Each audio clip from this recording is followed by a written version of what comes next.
Sudarlun, ribuan masyarakat sejak pagi hingga sore menyesaki kawasan objek wisata RTH Hutan Kota Langsa di Gampung Payabujuk Slemak, Kecamatan Langsa Baru.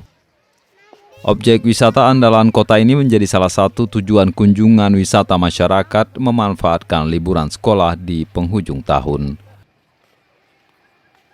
Mereka yang datang bukan saja warga lokal, namun masyarakat luar daerah hingga Sumatera Utara.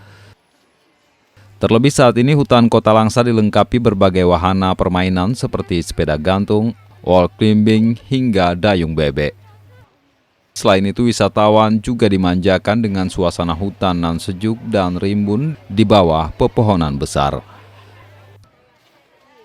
Sementara bagi yang mau mencicipi kuliner, lokasi ini juga telah tersedia berbagai jenis makanan dan minuman.